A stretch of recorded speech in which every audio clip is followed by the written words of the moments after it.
নমস্কাৰ বন্ধু বান্ধৱীসকল, মোৰ ইউটিউব চেনেল মঞ্জু এছামিজ কিচেনত সকলোকে স্বাগতম জনাইছোঁ। আজি মই এটা সয়াবিনৰ খুব টেষ্টি ৰেচিপি বনাবলৈ লৈছোঁ। আহকচোন চাওঁ কেনেকৈ বনাওঁ। ইয়াৰ কাৰণে মই পেকেট সয়াবিন লৈ লৈছোঁ। আপোনালোকে ইচ্ছা কৰিলে যিটো খোলা পায় সেইটোও ব্যৱহাৰ কৰিব পাৰে। মই ইয়াত 1.5 পেকেট ব্যৱহাৰ কৰিছোঁ, 1.5 পেকেট। এইখিনি মই এতিয়া গৰম পানীত কিছু সময়ৰ কাৰণে তিয়াই ৰাখিম।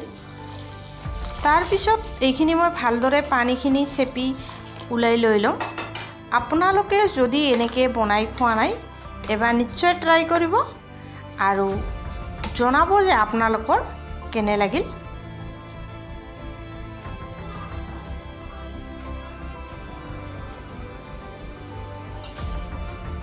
এতিয়া মই এই সয়াবিনখিনি মেৰিনেট কৰিম। ইয়াৰ কাৰণে মই জলকীয়াৰ গুড়ি লৈ লৈছোঁ, লগতে আদা নহৰুৰ পেষ্ট লৈ লৈছোঁ, লগতে অকণমান হালধি দি দিছোঁ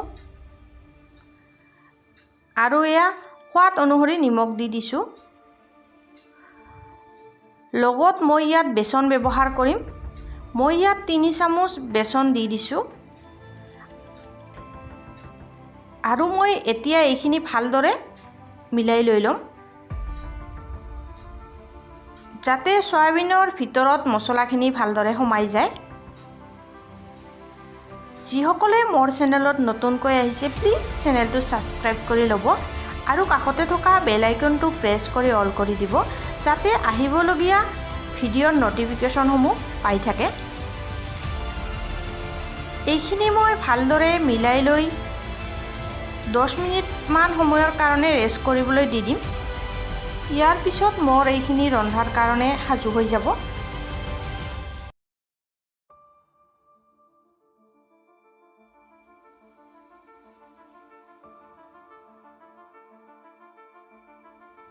এখন কেৰাহী পাতি লৈছোঁ, তেল দি দিছোঁ। তেলখিনি গৰম হোৱাত মই সয়াবিনখিনি দি দিছোঁ। সয়াবিনখিনি মই মিডিয়াম টু হাই ফ্লেমত 5 মিনিটমান সময়ৰ কাৰণে ভাজি ল'ম। যেতিয়ালৈকে সয়াবিনৰ কালাৰ চেঞ্জ নহয়, এটা কোটিং নোহোৱালৈকে মই সয়াবিনখিনি ভাজি থাকিম। মই আজিও এটা কমেণ্ট পঢ়িবলৈ লৈছোঁ, লিখিছে cooking with Ichchhe. First like first comment, look very delicious my friend, stay connected. Thank you, বহুত ধন্যবাদ থাকিল মোৰ ভিডিঅ'সমূহ চোৱাৰ কাৰণে। এইখিনি মোৰ হৈ গৈছে, ভজাইখিনি নমাই থৈ দিম আৰু সেই একেখন কেৰাহীতে মই তেল দি দিছোঁ। তেলখিনি গৰম হোৱাত মই 2 খিলা তেজপাত দি দিছোঁ, লগতে 2টা শুকান জলকীয়া দি দিছোঁ, লগত মই কেইটামান গোটা গৰম মছলা দি দিছোঁ, লং, ইলাইচি, ডালচেনি আৰু মই জিৰা অকণমান দি দিছোঁ। অলপমান এইখিনি ভাজি ল'ম।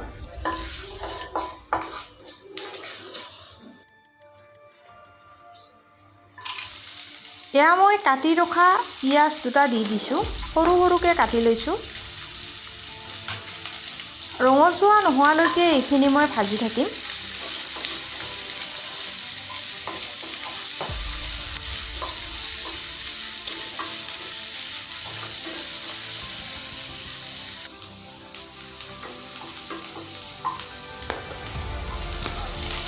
মই 2টা বিলাহী কাটি ৰাখিছোঁ, দি দিছোঁ।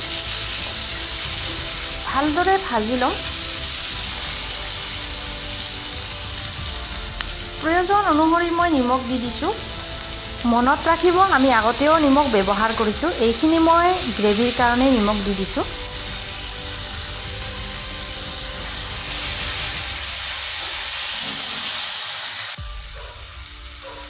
মই আদা নহৰুৰ পেষ্ট 1 চামুচ দি দিছোঁ।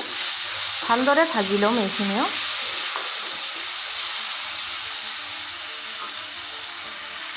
এতিয়া মই ইয়াত শুকান মছলাখিনি দি দিছোঁ।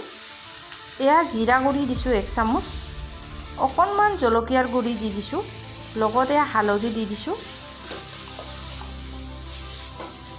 এইখিনিও ভালদৰে ভাজি ল'ম।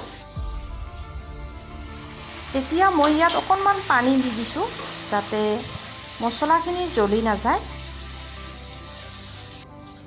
কিছু সময় ভজাৰ পিছত মই ভাজি ৰখা সয়াবিনখিনি দি দিছোঁ। ভালদৰে মিলাই ল'ম। এইখিনি মই 5 মিনিটমান সময়ৰ কাৰণে ভালদৰে মিলাই ভাজি ল'ম।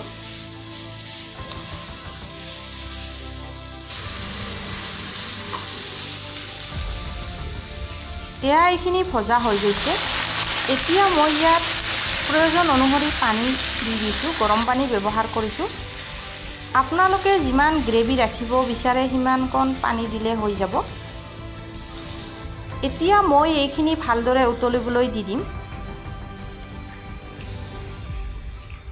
ইয়াত মই নেমু ব্যৱহাৰ কৰিম। নেমুটো কাটি লৈছোঁ আৰু ৰসখিনি ওলাই লৈ ল'ম। গৰম মছলা দি দিছোঁ। ভালদৰে মিলাই দিছোঁ।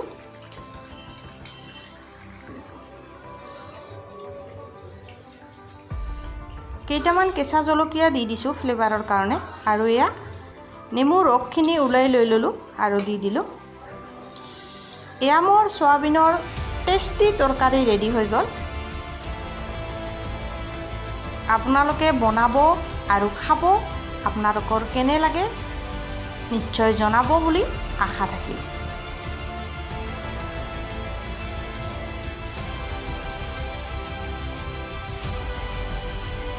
মোৰ এই চয়াবিনৰ ৰেচিপিখন চাই আপোনালোকৰ কেনে লাগিল নিশ্চয় জনাব। আৰু যদি ভাল লাগিল লাইক কৰিব, শ্বেয়াৰ কৰিব, কমেণ্ট কৰিব, লগতে ছাবস্ক্ৰাইব কৰিব বুলি আশা থাকিল। মোৰ ৰেচিপিসমূহ চোৱাৰ কাৰণে আপোনালোকক বহুত বহুত ধন্যবাদ থাকিল।